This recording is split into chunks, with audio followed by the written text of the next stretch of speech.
Ito ang latest news update kay dating Presidential Spokesperson Attorney Harry Roque. Naglabas na ang Angeles City Regional Trial Court or RTC Branch 118 ng arrest warrant laban kay dating Presidential Spokesperson Harry Roque, Cassandra Leong at 48 na iba pa dahil sa umano'y human trafficking kaugnay ng mga operasyon ng isang Philippine offshore gaming operator or Pugo Hub sa Pampanga nitong Huwebes, May 15, 2025. Una nang inakusahan ang mga nabanggit na personalidad sa umano'y iligal na operasyon ng sinalakay na Lucky South 99 sa Porac, Pampanga sa pagtutulungan ng PNP at PAOK. Ang kasong ito ay walang inirekomendang piyansa para sa pansamantalang kalayaan ng dalawa sa oras na madakip ito. Batay sa huling impormasyon hinggil sa kinalalagyan ni Roque, nasa The Hague, Netherlands umano ito, kung saan nag-apply siya ng political asylum habang si Ong ay kasalukuyang nakadetain sa Pilipinas. Una nang sinabi ni Roque na handa niyang harapin ang mga kaso niya sa bansa sa sandaling ilabas ang arrest warrant sa kanya. Samantala, tinawag ni dating Presidential Spokesperson Harry Roque na hindi makatarungan ang inilabas na arrest warrant ng Angeles City Regional Trial Court or RTC Branch 118 at sinabing isasama niya ito sa kanyang aplikasyon para sa asylum sa the Netherlands. The issuance of a warrant of arrest forms part of the unjust prosecution which I will include in my application for asylum in the Netherlands. I am a victim of political persecution by the Marcos government because I am an ally of the Dutertes. I will seek all available legal remedies to secure my life and the liberty which are currently under threat. I reiterate, this is not flight as evidence of guilt, but the exercise of a human right to asylum. Magandang araw po sa inyong lahat, no? Napag-alaman ko po na ako po daw ay na-issuehan na ng warrant of arrest para dun sa non-bailable human trafficking. Well, yan po talaga ang proseso, no? Na matapos na magkaroon ng resolution ay mag-i-issue ng warrant of arrest ang hukuman para magkaroon siya ng jurisdiction para litisin ang kaso. Ganun pa man, meron po akong mga remedyo na gagawin ko naman po, no? Nandyan po yung motion for reconsideration na alam kong wala ng pag-asa dahil lang pong DOJ ay talagang political. Pero bago po tayo makapunta sa hukuman, ay kinakailangan talaga mag-file ng ganyang motion for reconsideration. So, gagawin po rin po natin yan at bukod pa po dyan ay meron ding remedyo dun sa hukuman mismo, no? Bagamat nabago na po yung rules at wala na po yung tinatawag na determination of probable cause, ay meron pa rin pong karapatan ng isang akusado na humiling sa RTC na pagdidismiss ng kaso dahil nga po sa grave abuse of discretion na tinatawag. Naniniwala po ako na mayroong grave abuse of discretion dahil wala po talagang kahit anong ebidensya na nagpapakita na ako yung nag-recruit at ang pamamaraan ay sa paggamit ng dahas at para pagsamantalahan yung gawain ng tao, no? At wala rin kahit anong ebidensya na nagpapakita na ako po yung nakipagsapwatan sa aking kliyente, no? Ang aking tanging aksyon na naging basihan ng pagsampa ng kaso sa akin ay yung pag-follow up po daw doon sa lisensya ng Lucky South 99 na request sa akin ng aking kliyente na si Cassandra Ong. Naniniwala po ako na delikado itong ganitong desisyon dahil wala na pong abogado na talagang magsisiguro na kanilang mga kliyente ay sang-ayon lahat ng ginagawa nila sa batas, no? Dahil lang ating pagpa-follow up lang naman po ay para masigurado nga po na legal ang operasyon ng umuupa doon sa pag-aari ng aking kliyente na si Whirlwind Corporation. Dahil kung yan po ay illegal, pati po yung aking kliyente ay madadawit nga sa mga illegal na gawain. Hindi po yan kriminal, gawaing abogado po yan. So naniniwala po ako na itong kasong ito talaga ay paggigipit sa akin dahil sa aking political na paninindigan, dahil sa aking walang tinag na pagsusuporta sa mga Duterte at naniniwala po ako na ito'y dahilan para magpalakas pa dito sa aking aplikasyon sa asylum dito po sa bansang Netherlands. So ako po'y uulitin ko, gagawin ko po ang lahat ng remedyo sang-ayon po sa ating batas para mapawalang bisa itong impormasyon labang sa akin for qualified trafficking at inuulit ko po wala po akong kahit sinong recruit at wala pong kahit anong ebidensyong sabwatan at ang tanging dinidiin nila laban sa akin ay yung pagiging abogado ko, pagpa-follow up, pagsisiguro na ang operasyon na umuupa sa kumpanyang aking kliyente ay legal. Sa akin po, hindi po yan kasalanan. Yan po yung obligasyong ubigang. Yan ang ginawa ng isang abogado para kay ka pa magkakaroon ng abogado. Ang gusto mo nga is kukuha ka ng abogado para legal ang lahat ng mga hakbang na gagawin ng mga kliyente. So wag po kayong mag-alala. Napakadami pa pong remedyo na ating gagawin at samantala po ay talaga naman pong habang nakapinpin ang aking petition for asylum, hindi po sila magtatagumpay na ako po ay i-extradite pabalik ng Pilipinas dahil sang-ayon po sa tinatawag na right to non-refoulement sa ilalim ng international law, hindi po ako po pwedeng ma-deport back sa Pilipinas hanggang hindi matapos yung desisyon ng bansang Netherlands kung ako nga po ay bibigyan ng asylum o hindi. At naniniwala po ako na ang pagsampa ng non-bailable case sa dahilan na ako daw po ay nag-follow up ng isang lisensya sa isang pogo na dati-rate ay legal, ay hindi po dahilan para magkaroon ng isang non-bailable charge. So maraming salamat po sa inyong patuloy na suporta at makakaasa po kayo, wala po tayong tinatakasan, pati po yung pagsampa ng ating asylum, sang-ayon po yan sa karapatang pantao. Maraming salamat po. Matatanda ang noong Setyembre 2024 nang umalis ng bansa si Roque matapos siyang ipakontempt ng House of Representatives dahil sa hindi niya pagsipot sa pagdinig hinggil sa connection niya sa Pugo, Lucky South 99 na siya ang lumalabas na umano'y legal counsel. Bukod dito, nabigo rin si Roque na magsumite ng mga hinihinging dokumento sa komite tulad ng Statement of Assets, Liabilities and Net Worth or SALN. Nagbigay naman ng opinyon si Attorney Enzo Recto. Ito na, mga kabunyok, mga kababayan. Inilabas na po ng Regional Trial Court sa Pampanga ang warrant of arrest para kay Harry Roque at sa iba pang akusado sa qualified human trafficking na isinampa laban sa kanila. Ayan na. Ano na naman dito ang masasabi mo, Roque? Ay, mga kabunyog, mga kababayan. Kaya itong si Roque, malapit nang matapos ang maliligayang araw mo dyan, Roque, sa the Netherlands. Ito na. Ito, mga kabunyog, mga kababayan, ay non-bailable. Non-bailable ito. Kasi qualified human trafficking. Kung simple human trafficking lang, ay makakapagpiyansa pa siya. Pero hindi, qualified human trafficking. Para itong tulad nung kay Kibuloy. Si Kibuloy, kaya hindi nakapagpiyansa yan kasi qualified yung human trafficking niya yung kaso. Ito mga kabunyog, mga kababayan. Ano po ito Ilinaw ko. Nung una, inilabas ka laban kay Roque ay warrant of arrest.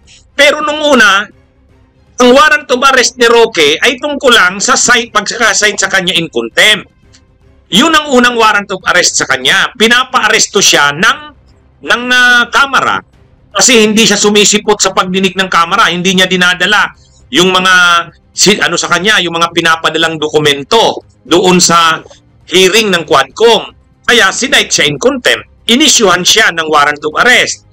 Pero, yung kasing warrant of arrest niya na yun, yung warrant of arrest niya na yun, wala namang hindi naman criminal warrant of arrest yun. Yun ay warrant of arrest ng Quadcom. Kaya, nakaalis pa siya sa Pilipinas. Kasi kapag wala pa namang warrant of arrest na galing sa korte, hindi ka pa naman sa ilalim sa Whole Departure Order, HDO. Okay? Kaya nakaalis pa siya sa Pilipinas. At mayabang pa si Roque noon. Sabi ni Roque, hindi ako fugitive from justice. Hindi ako fugitive from justice. Totoo ba yon? Totoo. Kasi hindi pa naman siya, wala pa naman siyang kasong kriminal. Yung dati niyang kinakaharap na warrant of arrest dahil lang sa pagkakasite sa kanya in contempt. Kaya hindi pa siya noon naka-whole departure order. Walang whole departure order kapag wala ka pang criminal case. Nang umalis si Roque sa Pilipinas, ang tinatakasan niya yung pag-aresto ng Quadcom. Bakit umalis si Roque? Wala pa naman pala siyang kaso galing sa korte. Ayaw niya ring makulong sa Quadcom. Ayaw niya ring makulong doon sa sa detention facility ng Kamara. Pangalawa, pagka kasi inaresto siya ng Quadcom, mapipilitan siyang ilabas ang kanyang mga records ng mga ari-arian niya. Yung mga properties niya, yung mga yung mga statement ng kanyang assets, maobliga siyang ilabas. Ayaw ni Roque yon kasi makikita yung kanyang biglaang pagyaman. Mas marami siyang problemang kakaharapin. Kaya ang ginawa ni Roque, hindi siya nagpa-aresto sa Quadcom. Tumakas na lang siya. Paano siya nakatakas? Wala pa ng hold departure order kasi hindi pa naman criminal case yun. Okay, nakapunta siya ng Dubai, nakapunta siya ng the Netherlands. Ngayon, mayabang si Roque kasi sabi niya, hindi ako fugitive from justice, wala pang kaso sa aking kriminal. Totoo ba yon? Yes. Pero, kinalaunan, kinasuhan na siya ng kasong kriminal. At ang kasong kriminal na sinampa sa kanya ay qualified human trafficking. Okay. Ano naman yung kaso na yan? Yung tungkol yan sa illegal na pugo. Bakit qualified human trafficking? Unang-una muna, ano ang human trafficking? Yung ang mga tao, dayuhan man o lokal na Pilipino, ay parang inaalipin mo. Inaalipin mo. Kasi ang human trafficking, modern day slavery yan. Parang modern day na pang-aalipin ng tao yan. Hindi mo nga lang tinatalian ng mga kadena. Pero ang pagtrato mo sa kanya ay parang alipin mo rin. Paano naman naging parang alipin yung mga tao doon sa Pogo? Ay di ba? Halos hindi sila pinapalabas doon. Pangalawa, kapag may nagawa kang hindi nagustuhan ang mga ginagawa mo, pinapalo, tinutorture, mayroon nga daw pinapatay. So parang alipin ang trato doon sa mga Chinese, Cambodian, Indonesian, pati mga Pilipino na nandun sa compound ng Pogo. Kaya ang naging kaso nila Roque, kanila Cassandra Leong, 42 lahat sila, qualified human trafficking. Yun yung kaso ni Roque. Pareho yan ng kay Kibuloy. Paano naman si Kibuloy naging qualified human trafficking? Nagre-recruit din ng mga miyembro ng sekta niya ng relihiyon, si Kibuloy, yung mga tao niya, tapos pag na-recruit na doon sa sekta ng relihiyon ng Kibuloy, pinagpapalimos. Yung mga bata, ginagamit sa pamamalimos. Yung mga babae, pinagpagamit sa pagpapalimos. O kaya, yung mga babae, lalo na yung mga minor, pinagsisilbi kay Kibuloy. Ginagamit sa kanyang mga sexual na mga aktibidad o mga kagustuhan. Kaya ang tawag na rin doon, trafficking. At dahil karamihan ay minor, naging qualified human trafficking. Nobel din yun. Ganyan din si Roque. Noon naman ito tungkol sa Pogo. Ano naman ang mga ebidensya kay Roque? Bakit siya na-involve dun sa Pogo? Ay alam naman natin yun. Yung isang kwarto doon sa ni-raid na Pogo, doon sa Porac, Pampanga, yung isang kwarto doon, nandun yung kanyang paboritong alalay. Ewan ko kung alalay o ano ba yun. Si A.R. de la Serna. Doon tumutuloy. Nandun ang mga dokumento ni Roque, pati yung mga punk records ni Roque at ng asawa niya, nandun. Yung mga affidavits ni Roque, nandun. Kaya, at si Roque din, sinamahan, kasama niya si Cassandra Leong na pumunta sa PAGCOR. Linalakad nila yung pag-renew ng mga ng mga prangkesa at saka mga lisensya ng Pogo. Kaya si Roque, ayon sa mga dokumento, ay pugado ng Pogo, ng illegal na Pogo. Yan yung involvement ni Roque doon sa illegal na Pogo. Kaya nasama siya sa kinasuhan ng qualified human trafficking. Kasama ni Cassandra Leong. Nung una, kaso pa lang yon. Pero ngayon, dahil may kaso na, pagkalipas ng ilang linggo, naglabas na ngayon lang, ng warrant of arrest. So may mandamiento de aresto na si Roque. So anong mangyayari sa kanya? Ay ilalagay na siya niyan. Ilalagay na siya sa Interpol Red Notice. Pag linagay siya sa Interpol Red Notice, ma-notify ang Interpol, lahat ng mga bansa na miyembro ng Interpol, kasama na siguro ang the Netherlands, ay malalaman nila na si Roque ay isa sa mga nakalagay sa may Red Notice. Mauobliga ngayon ang the Netherlands na sumunod doon kasi miyembro sila ng Interpol. Pagka nalaman ng Dutch government yan bilang miyembro ng Interpol, may obligasyon silang arestuhin si Roque. Ngayon, nakita ko na yung statement ni Roque. Ang sabi ni Roque, Ilalaban niya yung kanyang political asylum. At sa kanyang political asylum sa the Netherlands, papalabasin niya doon na siya ay pinipersecute, inaapi sa Pilipinas. At gagamitin niya yung warrant of arrest na yan na inisyu sa kanya, yung kaso daw na yan na ikinaso sa kanya, yan ang gagamitin niya raw na ebidensya tunay na siya ay pinipersecute sa Pilipinas. Inaapi daw siya sa Pilipinas kaya dapat siyang bigyan ng political asylum. Kumbaga ang ginagawa ni Roque ngayon, live ito, Kabunyog Nover de los Santos. Ang ginagawa ni Roque ngayon, nagtatago siya, nagkukubli siya sa pag-apply ng political asylum. So ang sinasabi ni Roque at ang patunay daw na siya ay inaapi sa Pilipinas yung mga gawa-gawa daw na kaso sa kanya. Tulad daw nitong qualified human trafficking na kung saan ngayon may warrant of arrest na sa kanya. So ang parang sinasabi ni Roque, yung warrant of arrest na yan, mas maganda nga yan at mayroon siyang magagamit na patunay na siya ay inaapi sa Pilipinas. Tanungin ko nga kayo, mga kabunyog, mga kababayan, inaapi ba si Roque sa Pilipinas? Pinipersecute ba si Roque sa Pilipinas? Ang sinasabi kasi ni Roque, political persecution. Paano niya naman nasabing political persecution? Kapag ang kaso sa iyo ay gawa-gawa lang, gawa-gawa lang yung kaso, pwede yun. Pero hindi naman gawa-gawa ang kaso sa kanya.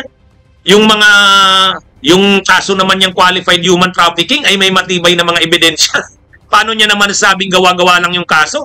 Kung gawa-gawa lang yung kaso, oo. Parang inaano ka, ginawan ka ng mga gawa-gawang kaso, trumped up charges, para lang magipit ka, para lang apihin ka. Yun ang political persecution. Pero ito hindi. Marami naman talagang ebidensya sa kanya, matitibay naman ang ebidensya sa kanya, di ba?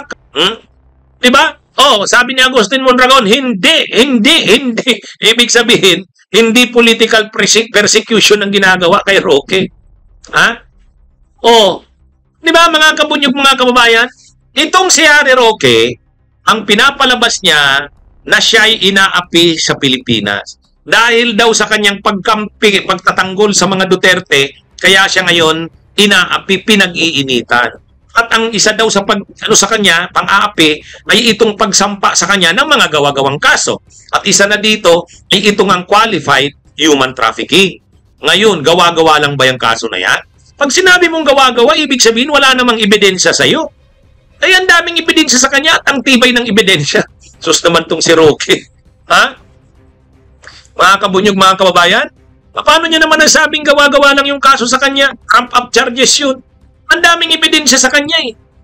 Ang daming ebidensya. O, mga kabunyog, di ba? So ngayon, tingin natin, sa bandang huli, hindi kakatigan si Roque ng Dutch government. Hindi yan. Kasi alam naman ng gobyerno ng the Netherlands na si Roque ay hindi naman pinipersecute sa Pilipinas. Ginagamit niya lang yung pag-apply niya ng political asylum sa the Netherlands para siya ay hindi i-turn over sa Pilipinas. Pero hindi. Live po ito, Kabunyog Salin. Live po ito. Kaya ngayon, ano na si Roque? Na ano na yan, natataranta na yan. Ang sabi ni Roque, gagamitin niya daw yung kanyang political asylum para hindi siya maaresto. Kasi ano daw, matibay daw ang kanyang argumento na siya ay inaapi sa Pilipinas kaya dapat protektahan siya ng the Netherlands. Kasi political asylum seeker siya, nag-a-apply siya ng political asylum. At yung kanyang, yung warrant of arrest daw na yan, yan ang pinaka-ebidensya na siya'y inaapi. Sos, hindi naman simple yung kaso na yan. Qualified human trafficking yan at matibay ang ebidensya sa kanya. Hindi sa tingin ko yan, papalampas. Hindi magpapagamit ang the Netherlands yan. Hindi magpapagamit ang Dutch government yan. Kaya siya nag-apply ng asylum doon sa the Netherlands kasi alam niyang lalabas na yung warrant of arrest na yan. Ginagamit niyang ginagamit niyang panangga yung political asylum niya na yan. Pero wala yan. Roque, pinapa-aresto ka na. Wala na yan. Lalabas ka na sa Interpol eh. Yung red notice ng Interpol. Bring Roque home. O yan ngayon ang panawagan. Bring Roque home. Noon, nang kinasuhan ninyo si Laila de Lima, ang lakas ng loob magsabi ni Harry Roque, kay Laila de Lima, kung talagang wala kang sala, harapin mo ang kaso mo. O di ba? Nung spokesperson pa siya ni Digong. O ngayon, anong di ba ang kaso niya? Ay tumatakas siya eh. Di ba mga kabunyog, mga kababayan? Yan ang malinaw dyan. Wala yan. Papauwiin yan si Roque dito. Ito yan. Pagka dininay ang kanyang political asylum, dininay ng Dutch government yan. Wala nang magagawa si Roque kundi ito-turn over siya sa Pilipinas kasi denied yung kanyang political asylum. Pag denied ang political asylum niya, hindi naman siya makakabiyahe sa ibang bansa. Makakalabas pa ba siya ng the Netherlands? Hindi. Dadalhin na siya sa Pilipinas. To-turn over na siya sa Pilipinas. Yan ang mangyayari dyan. Wala na yan, Roque. Kaya nung nag-a-apply ito si Roque, gusto niya maging abogado ni Duterte. Gusto niya maging abogado ni Duterte, kaya pumunta siya sa the Netherlands. Ang sabi sa kanya, nila Sara Duterte, sikasuhin mo muna, Roque, yung problema mo. May problema ka pa nga eh. Huwag ka na muna dito sa kaso ng aking ama. Yun na muna ang problema mo, ang harapin mo. O diba? Kasi may problema siya, tapos ididipinsa niya si Duterte. May sarili nga siyang problema. Ay, itong si Roque. Okay, mga kabunyog, mga kababayan, magandang araw po sa inyong lahat. Mabuhay po tayo. Mabuhay tayo, mga kabunyog. Mag-subscribe at i-click ang notification bell para sa mga susunod na video updates. Maraming salamat po.